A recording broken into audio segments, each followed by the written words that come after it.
Theo Johnson has the prerequisite of incredible athleticism, one of the highest RAS scores ever recorded, where I think Johnson could be sort of an under-the-radar pickup. Per Ryan Heath, in the 36 minutes after Malik Nabers went down with the injury, Theo Johnson had a 30.8% target share with Dart. Small sample size, but this could end up being a thing. Theo Johnson, I think, could end up being a high-end tight end too in this offense. Again, hyper-athletic. They're going to need consistent targets. And like Slayton, Theo Johnson probably won't leave the field. What? Why are you shaking your head? You're welcome.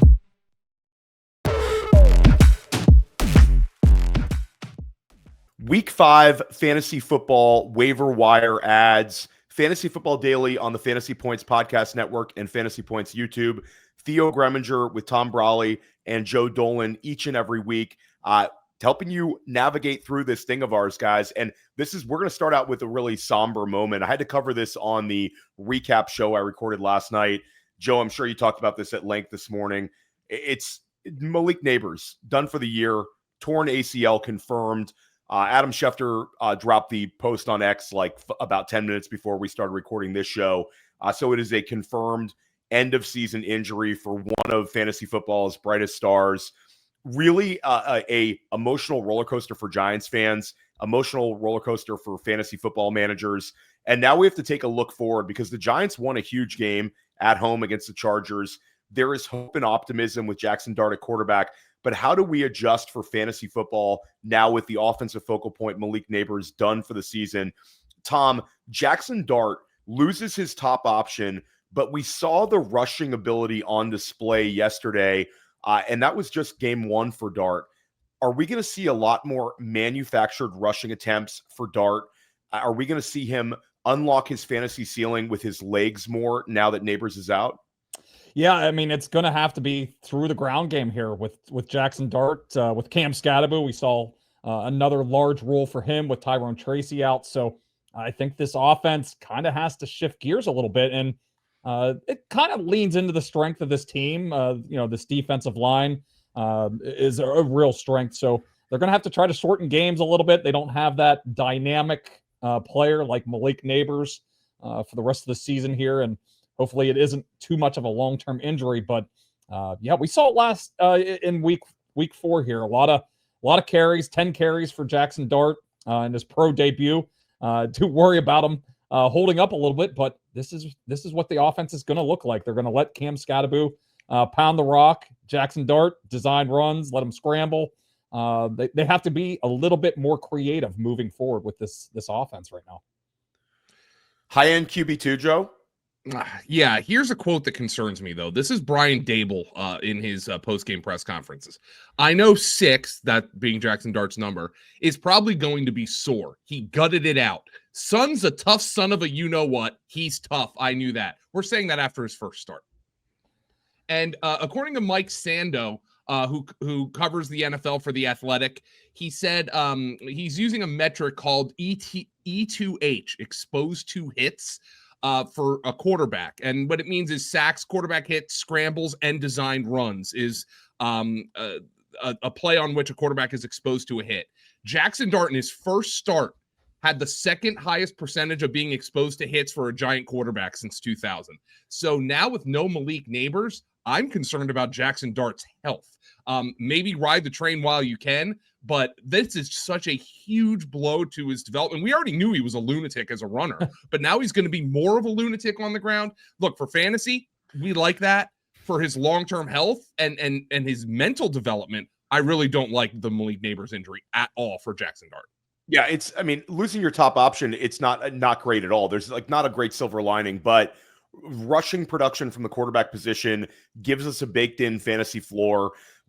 We talked about it last week when we covered Jaxson Dart.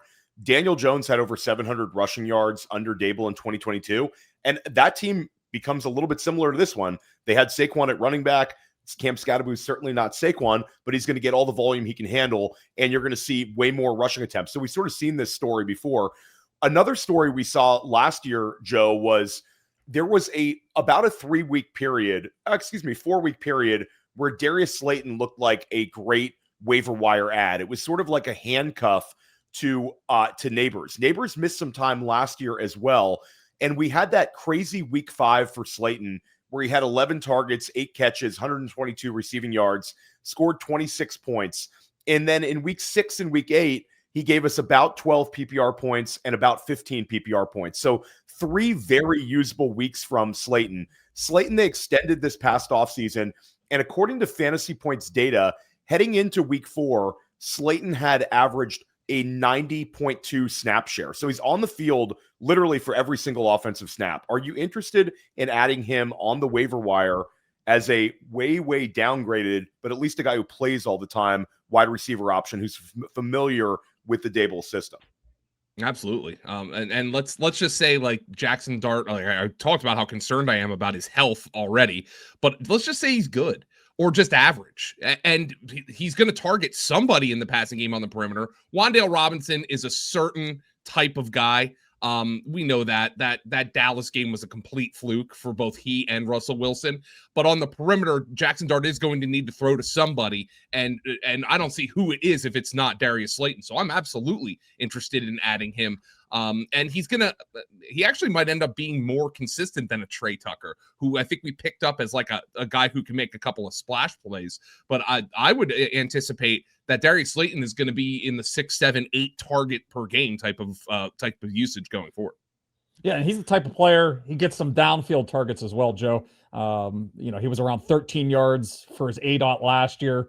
We've seen Jaxson Dart just a little bit here, but going back to his Ole Miss days, he likes to throw the ball downfield. They like to get it vertical. So I think it's going to work out in his favor. Malik Nabers, first 3 games, basically averaging up over 10 targets per game. So I don't know if they're going to be as pass heavy moving forward, but still, we're probably going to be, distributing 8 to 10 targets per game in this passing game. Has to go somewhere else. So I would think that Darius Slayton is option number 1, but maybe Theo Johnson at the tight end position could be another option here to see a little bit increased workload. Got a short cheapie goal line target with a little shovel pass for the touchdown, but he's been playing a lot. We saw him get off to a little bit of a slow start during his rookie season, and things started to pick up for him about mid-season. So we could see him take on an increased role in this passing game as well. Yeah, Theo Johnson's is a priority pickup, especially in tight end premium leagues, but even in leagues that are not. As much as I agree with you guys on the Slayton increased usage, sometimes we see where it's a young quarterback and the tight end just becomes his best friend. Theo Johnson has the prerequisite of incredible athleticism, one of the highest RAS scores ever recorded. And last year, there was a period of time, I know, Tom, you wrote about him in your waiver wire column. I wrote about him in my waiver wire column where we were covering him last year. He went down with an injury right as we saw like the usage sort of increasing and the positivity surrounding him, where I think Johnson could be sort of an under the radar pickup. Per Ryan Heath, and if you're not following Ryan Heath, you're doing yourself a disservice. Ryan J. Heath on X drops this incredible fantasy points data thread every single Sunday evening. And this is a great stat. In the 36 minutes after Malik Nabers went down with the injury, Theo Johnson had a 30.8% target share with Dart. Small sample size, but this could end up being a thing. Theo Johnson, I think, could end up being a high-end tight end too in this offense. Again, hyper athletic. They're going to need consistent targets. And like Slayton, Theo Johnson probably won't leave the field. Wan'Dale's probably a 75% target snaps guy moving forward, whereas Slayton and Johnson should be on the field the entire time. So a lot to unpack there. Sorry if you lost Malik Nabers, but that's why you're watching the Waiver Wire show here. We've got you covered. We're going to keep grinding through this thing. If you want to level your game up, consider a subscription to Fantasy Points. Unbelievable amount of information you get each and every week from our projections, from our rankings, from our articles, and Fantasy Points data as well. Incredible stuff. You're going to get Tom's Waiver Wire article. You're going to get my Waiver Wire article. Make sure you check out Fantasy Points, and you can get 15% off using the code Theo at any time for any package.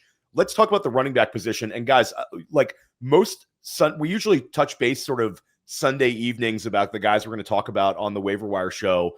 And usually there's like 4 running backs. This week there's like 10. Let's start off with, we're going to save Kenneth Gainwell. Let's talk about, and we'll save Woody Marks. Let's talk about Kendre Miller. Kendre Miller had 11 touches, 65 yards, and a touchdown. And the touchdown looked really, really good. The Saints are heading absolutely nowhere. Kendre Miller looks good. It would make sense. I think if the 3 of us were running the Saints, we'd say, guys, Alvin Kamara, he's had an amazing run here. He's an all-time Saint, but let's trade him to a contender. Let's get him in NFL playoffs this year, and let's get ourselves a draft pick. We don't want to make the same mistake that Tennessee did with Derrick Henry.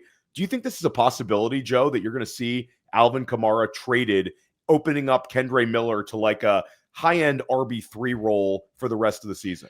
I don't know if my question is who would trade for him at this point, right? Like Kansas City Chiefs. He has a contract, that's the biggest concern. Yeah, like Kansas City, you saw they're trying, they're really struggling. They actually got Brashard Smith a little bit more involved in the offense, but Kansas City maybe, but nonetheless, I mean, even if Kansas City doesn't trade for him or nobody trades for him, has Kendre Miller earned a little bit more work? Now, if that's the case, you're probably not going to be very pleased with picking him up off the waiver wire because it's a bad football team that's going to have a running back rotation.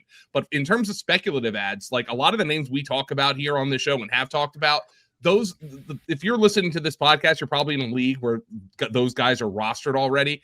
Kendre Miller, one of the things about him, he was in the doghouse for Dennis Allen. He does not appear to be in the doghouse for Kellen Moore. And the fact that he was able to stay healthy throughout the offseason program has helped him. So there is new life for a player who did absolutely nothing in his first 2 years in the league. Yeah, 23 years old. He was a 3rd-round pick. Kendre Miller, I think you nailed it. It's a contingent upside play. You can't expect to get this level of touches each and every week. But I'll say that we'll put at least a small percentage that they do move on from Kamara. And I think Miller would also... they haven't really been targeting the running back position, but the targets would go to Miller as well. So it could be a sort of like a full-time, two-way ability, full-time role in a bad offense for a player with a little bit of juice to him. And like you said, I think this coaching staff, a fresh start. Tom Brawley, we'll pitch it over to you for this one. This is definitely a not in my league, bro type situation. But if Woody Marks is available, I mean, first of all, how excited should you be if you have Woody Marks on your roster? And Woody Marks, we saw a lot yesterday, the two touchdown performance. What impressed me the most was they gave him 17 carries, which I didn't really have on my Woody Marks bingo card to see him get that level of touches. We all knew he'd catch a ton of passes, but it was sort of would he be a 12 carry guy and then do his damage as a receiver? Looks like the Texans view him as a little bit more than that. We talked about him last week as a priority ad. Last week he had 49% of snaps. And this week he's up to like 58+%, and Houston wins. Your thoughts on Marks? Yeah, I mean, this is a guy that needs to be owned everywhere. They're telling us that they're grooming him for a much bigger role here as the season moves along, and we've seen it through the first 4 weeks. Dameon Pierce was active. It was like a 4-man backfield in week 1. They took him out. He's been a healthy scratch. Dare Ogunbowale was getting snaps those first 2 weeks. They've taken all those snaps away except for one over the last 2 weeks. So we've gone to a 2-man backfield. And even last week, D'Amico Ryan said, well, we're gonna evaluate this backfield, see who's playing best, who deserves the ball. And what did they come out and do in week 4? They gave Woody Marks even more work, and his performance certainly says that he should continue to see a lot of work. And if we look at this backfield and look at this offense, it's struggling to run the ball a little bit. They're going to have to throw it probably a little bit more, and that plays into Woody Marks' hands. He was a very accomplished receiver coming out of USC. We've seen it a few times. The Monday night game, he had a nice long, like 30-some yard reception where he made a player miss and got down the sideline.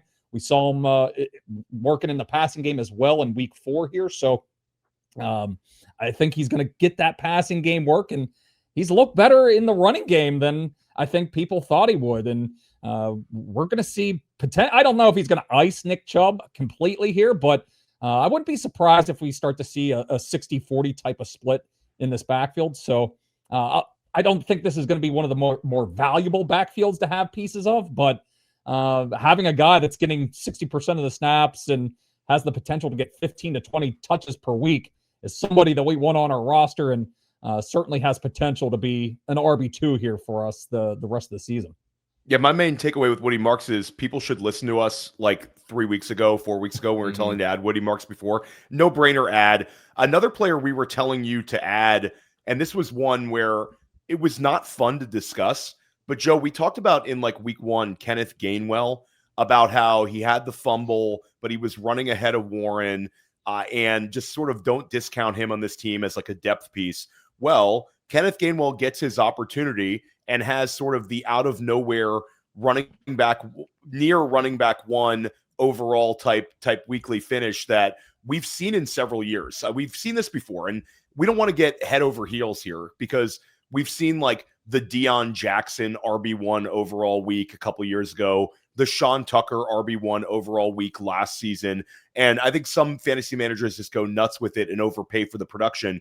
But Gainwell's interesting because he has had touches in every single week. Caleb Johnson looks just horrible. The staff seems to like Kenneth Gainwell. This has been a constant in his career where we remember how much Nick Sirianni liked him. He wanted him to start over DeAndre Swift. He was wearing the Kenneth Gainwell t-shirt. Gainwell kept Will Shipley back last year. Gainwell's always sort of been a thorn in the side of other running backs. Then the Steelers signed him. We thought it was maybe for special teams purposes they signed him, but 19 carries, 99 rushing yards, 2 touchdowns, and he has 6 catches for 35 yards. My question to you is, should fantasy managers be a little bit more interested in this because of Arthur Smith's history with taking sort of random running backs and getting a ton of fantasy production? The Tyler Algier 1,000-yard season, the Cordero Patterson RB1 overall year, RB1 season.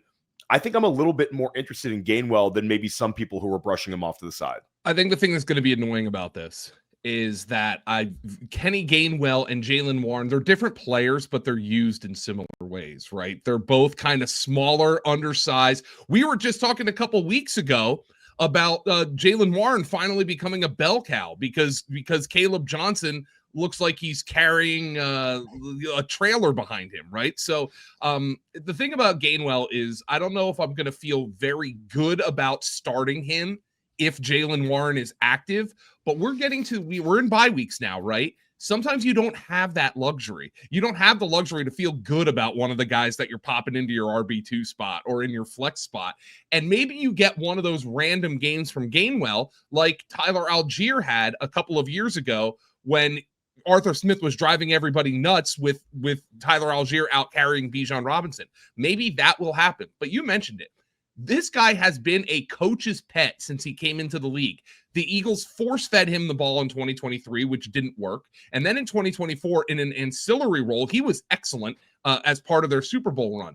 I don't think this is something that can happen every week for Kenny Gainwell, but he is somebody who we know is going to play. And if having somebody you know is going to play, even if they're not a quote-unquote starter, can be useful in these bye weeks because you're just like, you know what? I need somebody who I know is going to get 25, 30 snaps in a backfield. I just need some points. And maybe Kenny Gainwell finds his way into the end zone. This was an encouraging performance for Kenny Gainwell. And if I had Jaylen Warren, by the way, I did.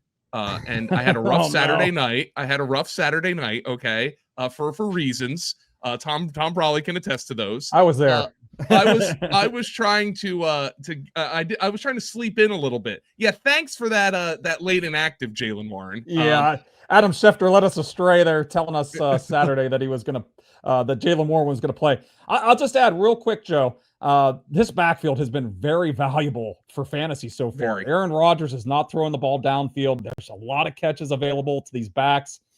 In the running game, actually got on track a little bit, and the Steelers made a little bit of a change. I don't know if it was scheme specific for that game, but Darnell Washington saw a career high 91% of the snaps, and the running game looked as good as it has in a long time here in Pittsburgh. So just something to keep in mind here, that maybe they have kind of figured something out here with the running game with getting Darnell Washington on the field a little bit more. Yeah, I think Gainwell, he needs to get added in every league. And then I will mention again with Warren, we thought he was going to play up until like Saturday night.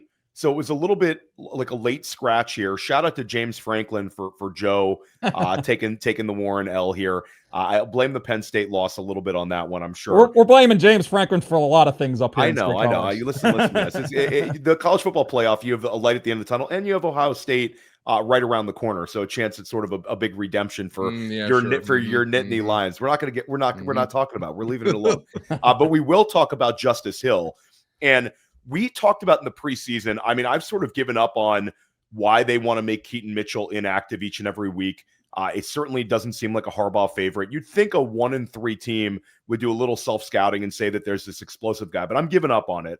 But the one player who played really well yesterday was Justice Hill. We see Lamar Jackson go down with a hamstring injury. We're going to keep an eye on that one. We are recording this one on Monday. We don't have a full story, whether that's something that could keep him out for a week, could keep him out for 2 weeks, or keep him out no games at all. But with Justice Hill, he's been tremendous over the last 2 years on screen passes. This is from Jonas Schaefer, who's a Baltimore Ravens follow, covers the Ravens, writes some really good articles. I don't know him, but I just like his Ravens info. Justice Hill on screen passes only since 2024. He has 21 catches for 174 yards and 2 touchdowns. Just tremendous in the screen game on those limited opportunities. Yesterday, we see Justice Hill with three carries for 76 yards and a touchdown. So fluke. He busted off a big one and he scored, but he did have 5 receptions for 41 yards and a touchdown. We saw this at times last year where when the game flow dictated, Justice Hill would get more opportunities in the passing game. And it was incredibly difficult to predict because the Ravens had so many games where they were up so much that we couldn't predict the Justice Hill weeks. This year, the Ravens defense is really struggling. Now you've got Derrick Henry dealing with fumbles. Could we see increased opportunities for Justice Hill? And I'll give another Ryan Heath stat. In the snaps that Cooper Rush took over at quarterback, Justice Hill had an 18% target share. So if Lamar Jackson does miss, we have a little bit of a sample size of Cooper Rush targeting Hill as well. Your interest level, kick it to you, Tom. It's a little bit. I mean, we've seen this in the past here with Justice Hill, but it does feel a little bit different this season just because of how bad Baltimore's defense has been here. We did see it a little bit at the beginning of last season, and then their defense started playing better. But if they're going to be playing these higher scoring games and Derrick Henry's going to be kind of stuck and not getting, his typical like 20 carries per game, they're not just pounding teams into submission on offense. If they're going to have to be playing in these shootouts, then Hill's has the potential here to get a couple of catches per game. We're entering bye season here, so in PPRs, he could catch it. He's got 3 receptions in 3 straight games, so he's been involved. And then if it doesn't seem like this Lamar Jackson injury is very serious, but if he doesn't start, it could be a good thing for Justice Hill. If Cooper Rush, we know he doesn't like to really push the ball downfield. He's gonna throw it in the underneath areas, and maybe that means Justice Hill has a little bit bigger role in the passing game just this week against the Texans. So I have moderate appeal here for Justice Hill. Yeah, and if Lamar does miss, and again, we have no idea whether he does or not. Cooper Rush, you'd add him in super flex formats, but it doesn't offer anywhere near similar rushing ability. So it's a completely different offense. Mm-hmm. You'd actually see, I think, a lot more running back touches. So this would actually be one where, like Tom said, we would prioritize Hill a little bit more if Lamar missed. Joe, would you agree with that one? And sort of your level of interest for a Kendre Miller versus a Justice Hill versus a Kenneth Gainwell? I'd probably be most interested in Gainwell because of the role. Tom mentioned how valuable that backfield has been. Then Miller, then Hill. It just feels like Hill is a guy you end up chasing points with. And John Harbaugh, who's been around the block a couple of times, believe me, and our guy Thomas Tipple, Thomas, if you're editing this, I know he is a Harbaugh hater as a Ravens fan. he's going to do some self-scouting. I wouldn't be surprised for the next Ravens game to be a 20 carry Derrick Henry game. So just try to get back to the basics of what they have. The Ravens do play. Let's see, who do they got? They have Houston. Oh boy. So Houston can't score. So that's going to be a potential low scoring game, even if Lamar Jackson doesn't play. Justice Hill is a bit player. Now, if Derrick Henry were to be out, obviously he had a great run at the end of the season a couple of years ago when the Ravens really needed him. But other than that, I feel like you're chasing points with Justice Hill.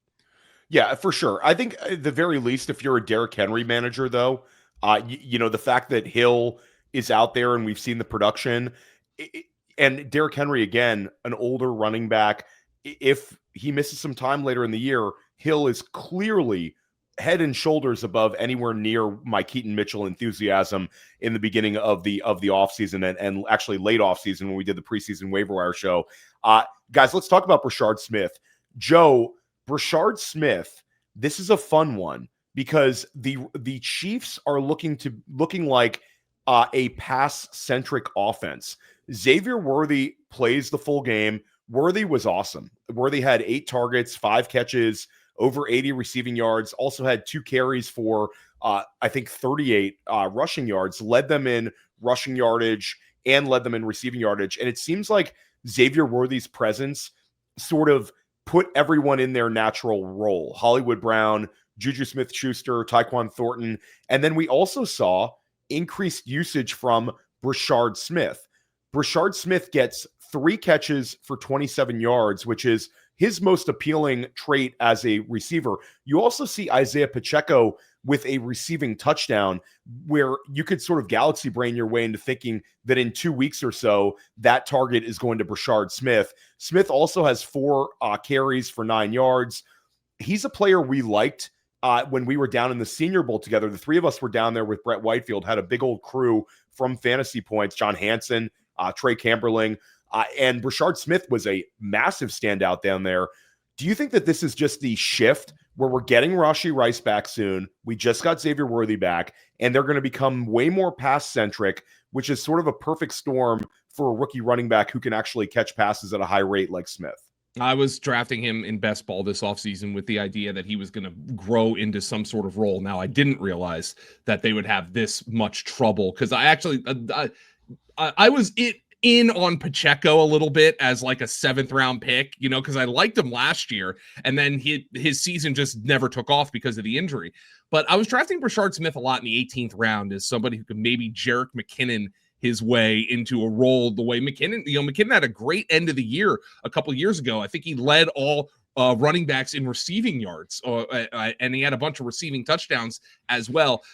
But it's really a stash guy at this point because we saw Brashard Smith getting meaningful touches. And one thing I want to note, because we checked in on the SiriusXM Fantasy Football Game Day show, we checked in with the Chiefs broadcast early in that game against the Ravens, and the Chiefs broadcasters noted that Brashard Smith was not on the kick return team.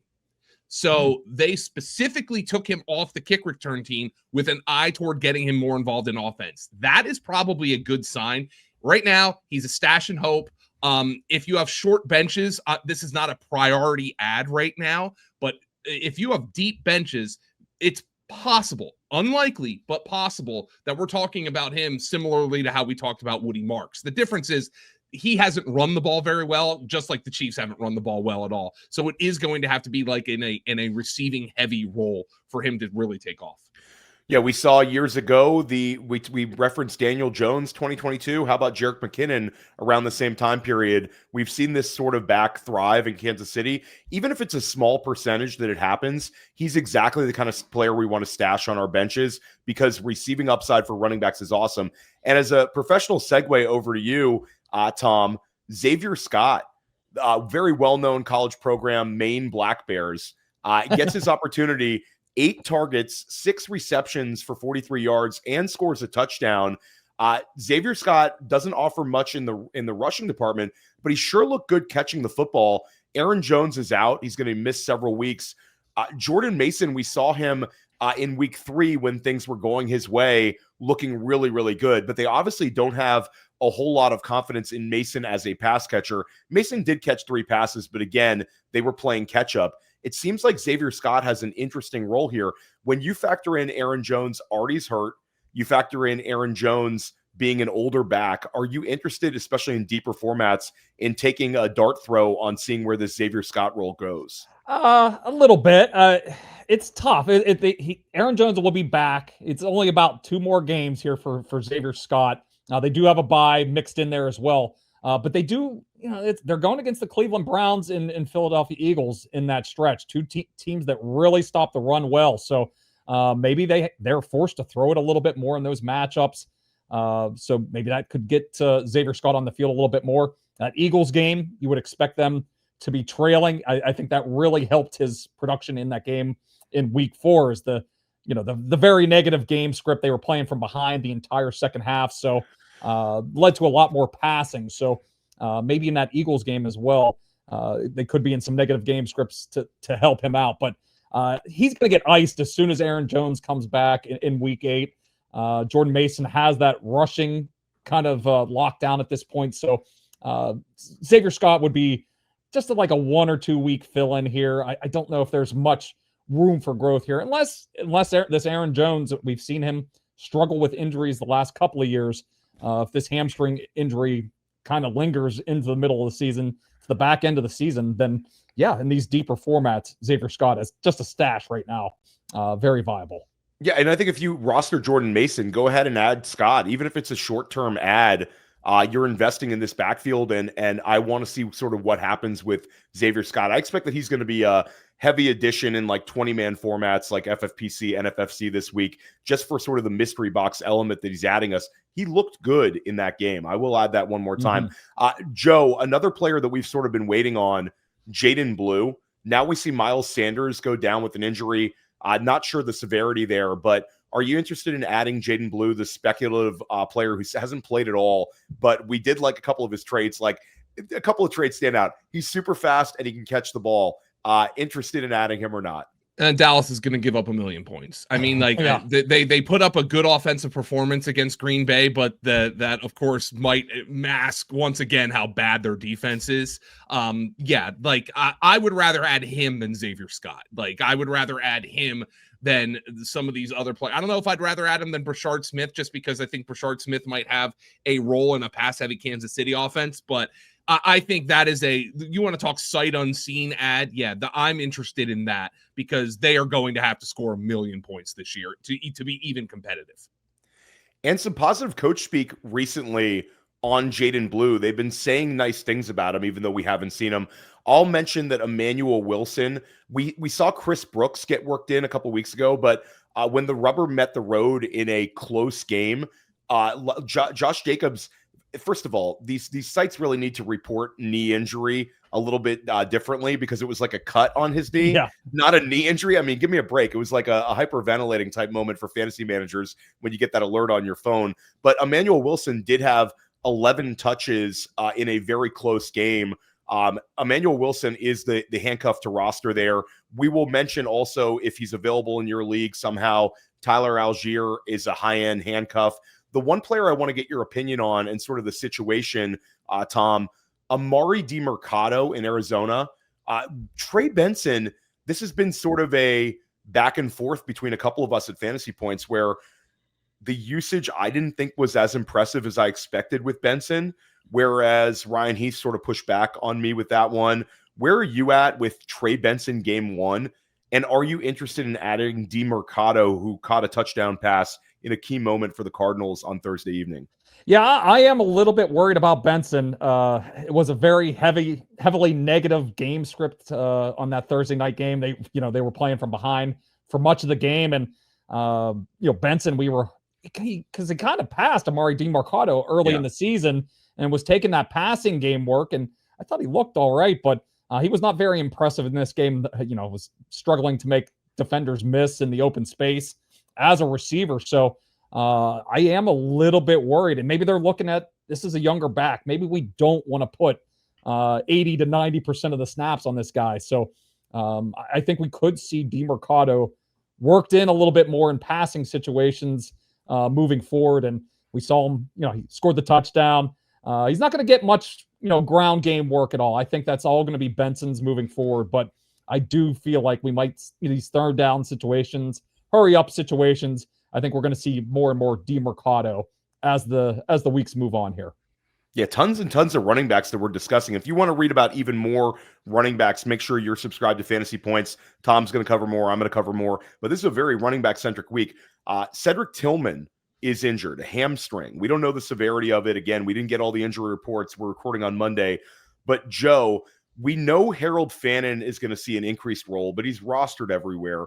Isaiah Bond, your interest level in adding Isaiah Bond on fantasy teams if Cedric Tillman misses time. A brief preface for Bond. We all anticipated he would be drafted on day 2. That's where Brett Whitefield had him projected. Brett Whitefield had a second-round grade on Isaiah Bond. Bond, of course, Alabama and Texas player, had some huge moments. He had a game-winning touchdown in an Iron Bowl, had some big moments for Texas as well. Off-the-field issues dropped him off a lot of teams' boards. Cleveland signed him as a UDFA, but they gave him a bunch of money and they signed him to a multiple-year contract. So it's not your usual undrafted free agent.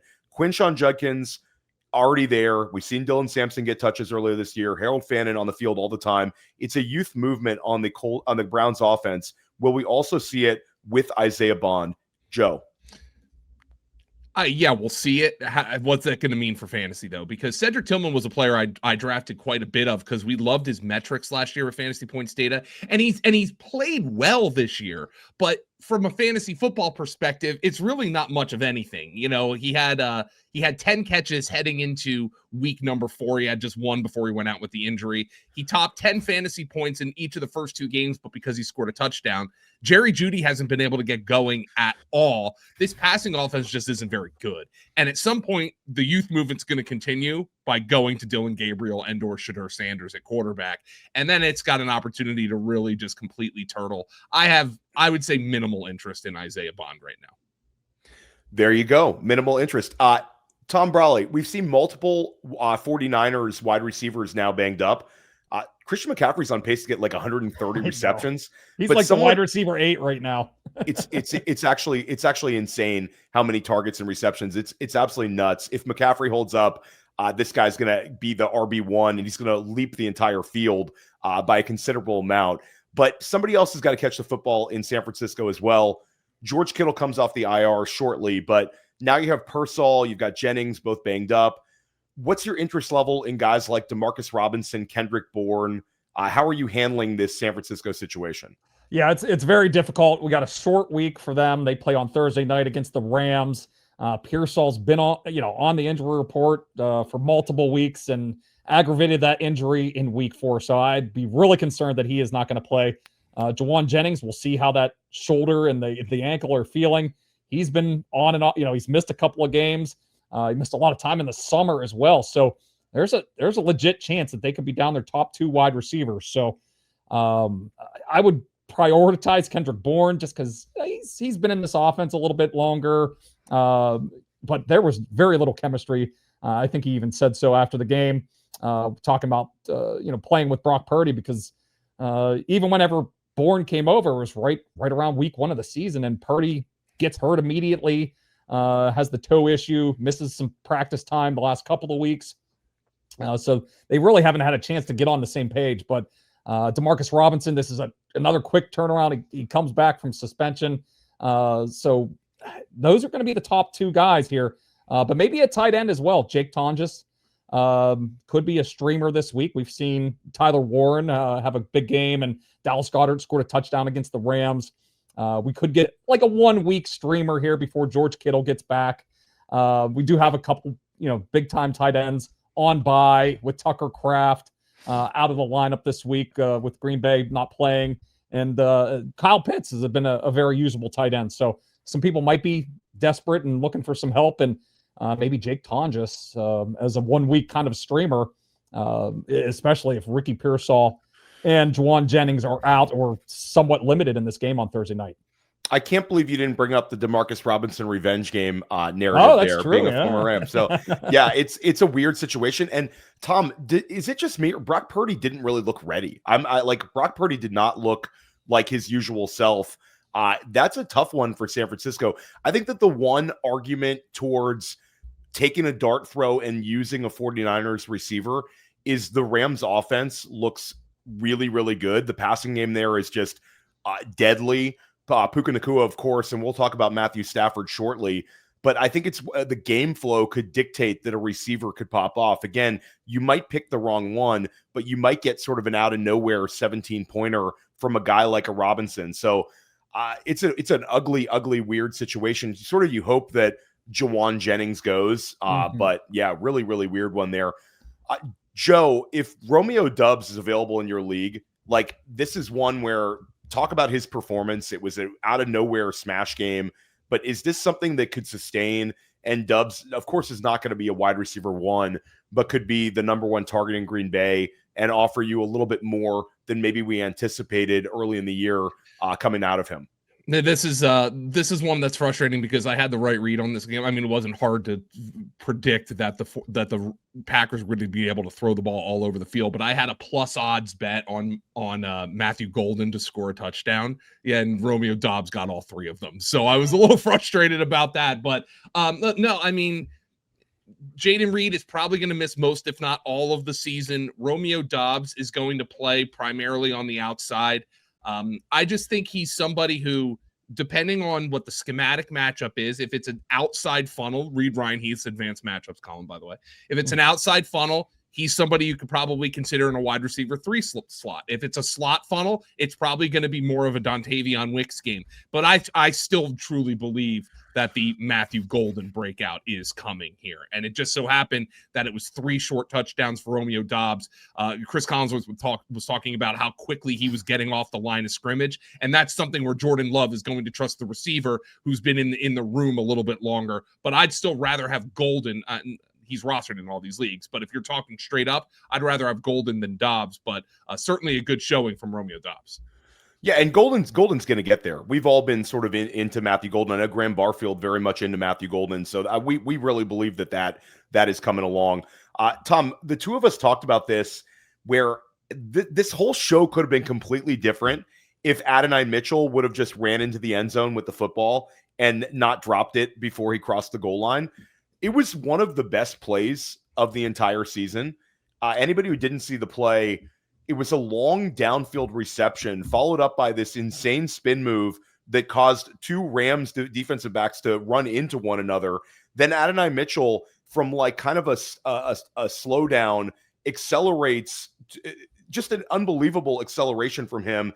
And he speeds into the end zone. The announcer yells touchdown, and then they review it. Of course, he dropped it before he goes in there. So Adonai Mitchell also had a holding penalty on what would have been a Jonathan Taylor long touchdown run. Adonai Mitchell, though, the talent is there. The athleticism is there. I see that play, and there's Colts fans saying they want to cut him. I'm like, I want to get this guy the ball more. Where are you at on Adonai Mitchell? Is this one as a speculative addition, or does the lack of Alec Pierce just cause an opportunity and the door is going to close because of the mental errors? I think it is going to close shut here. I think Alec Pierce, hopefully he's back this week, sat out last week because of a concussion. He does have a little bit of a history with concussions. He had a concussion last December, so hopefully this doesn't become a long-term thing. But I do think Pierce is going to come back and kind of ice him, and we're going to see Mitchell back in a reduced role. But Pierce is, if he's been dropped or if he's sitting out there, I know he's available in a lot of leagues. He was playing pretty well before missing last week. He had a couple games with 67 and 68 yards on 4 receptions. So and this passing game has looked much better with Daniel Jones calling the shots, and they do have a pretty friendly upcoming schedule as well against the Raiders, Cardinals. Chargers is not very friendly, but Tennessee as well. So 3 pretty good matchups over the next 4 weeks. So if I was prioritizing, I would go with Pierce over Mitchell because I do think he's going to jump back in here. I don't think he did anything to lose his spot to Mitchell. And if anything, as you said, because of the play at the goal line, because of the hold, I think they might put Mitchell back on the bench here and just give him a few plays as a rotational piece with Pierce. I'm going to be the sicko making a couple of like very, very, very low offers to get Mitchell on a couple of dynasty rosters because I don't know. I just think the talent's wild there. I saw him get interviewed after the game. The kid looked like he was going to cry. And he looked very, very, very upset by the mistake. He looks so good out there and can do so certain things that other receivers are incapable of. But in the NFL, there's a lot of talented players, and when you make mental mistakes, you should probably listen to Tom Brawley on this one and not me. But I'm a irrational Adonai Mitchell guy. Joe Dolan, let's briefly talk about tight ends. Any interest in Dalton Schultz? Any interest in Isaiah Likely? Where are you at on the tight end landscape here? We covered Theo Johnson early in the show. Yeah, Theo Johnson's the priority, no doubt about it. The problem with talking tight ends from a waiver wire perspective is it feels like we're just talking about the same guy. You're talking about a guy who you hope catches 4 passes for 50 yards and scores a touchdown. Maybe Dalton Schultz is a guy who, because of the pressure that CJ Stroud is under, he gets 6 or 7 catches. I mean, it's just a matter of, I would almost treat it like I treat a kicker.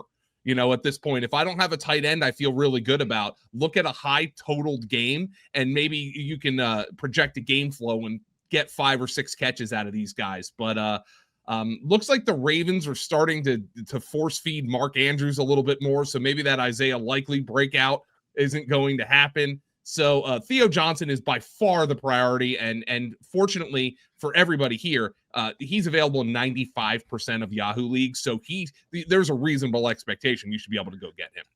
I'll toss out. Okay. Go ahead. Go ahead, Tom. I'll toss out Tommy Tremble as if we're looking for like a 1-week streamer here. Jatavian Sanders, busted up his ankle a couple weeks ago, high ankle sprain. So Tremble saw an increase in work, and they have that matchup against the Dolphins, and we'll see if it kind of holds true here. I know a lot of people are watching Monday night to see if Mason Taylor has a little bit of a stronger performance here, a rookie, a younger player against that Dolphins secondary, but it has been a tight end funnel here. So, and it doesn't sound like Jalen Coker, they were saying week to week last week. So he might not be ready to go in the slot here. So maybe it's the Tet McMillan show and maybe a little Tommy Tremble for Bryce Young in week 5. So that's just one guy. Expectations, as Joe said, these low end tight ends, you're just hoping that maybe they fall into the end zone, get you 40 or 50 yards. But Tremble is at least a guy here with Sanders out of the lineup. They needed him a little bit more in week 4. Yeah, I will say that I'll leave a candle burning for Isaiah Likely because it was his first game back. Do they ramp him up a little bit more? And again, I keep bringing up the fact that the Ravens are 1-3. There's going to be a little self-scouting there. Do they try to use a little more 12 personnel? I just believe in the talent of Isaiah Likely. My whole view of him as a player doesn't necessarily change because of one game there. But like Joe said, it's a really tough week at the tight end. I think we're prioritizing Theo Johnson over any of the guys we discussed, probably by a clear margin based on his potential role increase. Tom, we talked a little bit about the 49ers wide receivers.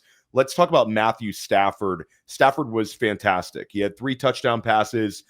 He had 375 receiving yards. The Rams beat the Colts.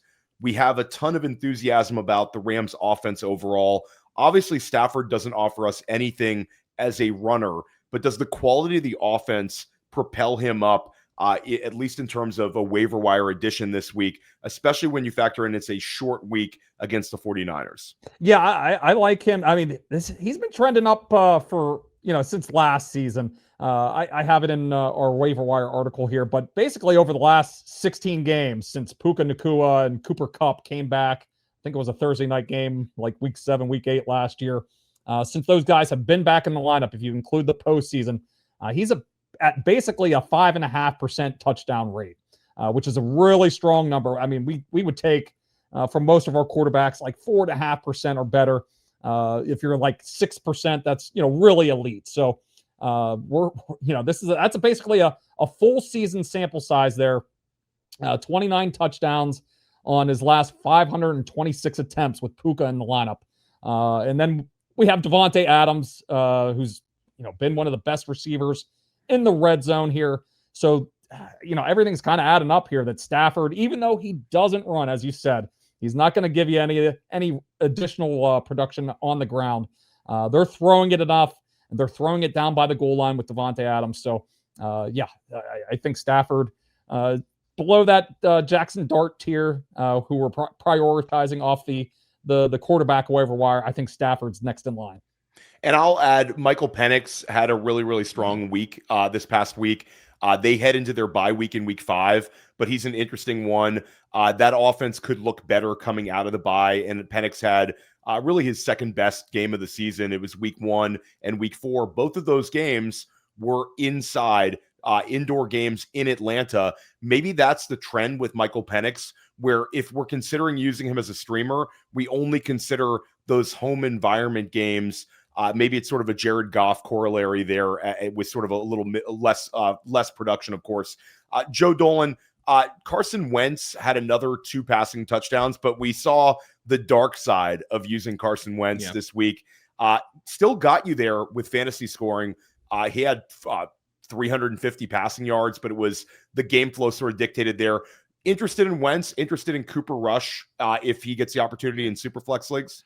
Well, Cooper Rush might end up having to throw a lot if that defense is bad. The bad news is if you need Cooper Rush, they play the Texans this week, and the Texans can't score on anybody. So that's going to be a problem for Cooper Rush. I would have more interest in Wentz, but he's going against the Browns, a very tough defense, and he's going against them with what will be a decimated Minnesota offensive line. They keep losing people, and Carson Wentz is at his worst when he's under pressure and he's trying to make plays. And you saw that, Mike Tomlin would probably tell you the reason he did that stupid ass punt at the end of the Sunday morning game is because he expected Carson Wentz to turn the ball over, and for all intents and purposes, he did with a delay of game penalty, a bad sack, an intentional grounding, and he nearly threw an interception. So it's just not a great spot to use either of these two. That being said, when it comes to Wentz, the Kevin O'Connell, you mentioned a Jared Goff corollary for Michael Penix. Well, how about a Kevin O'Connell quarterback corollary for Carson Wentz? These guys, they make a ton of mistakes, but they put up numbers when he needs to start one of these veteran quarterbacks. So if I had to pick one of those two for this week, it would be Carson Wentz. Well, there you go. Guys, we covered a ton of players. Yeah, we did. This was a really, really fun show. Make sure you're sticking with Fantasy Points right here on Fantasy Football Daily Podcast, also on Fantasy Points YouTube. If you're watching us on YouTube, give Fantasy Football Daily a subscription wherever you get your podcasts. And on the flip side, if you're listening to the podcast version, give us a subscription on YouTube. We're dropping fantastic content over there all week long. We're the fastest growing YouTube channel in fantasy football for a reason. And again, if you want to level your fantasy game up, you didn't like the way the first month of the season went for you, we have a Fantasy Points bailout for you. Go subscribe at Fantasy Points. Use the code Theo and get 15% off. We will see you soon.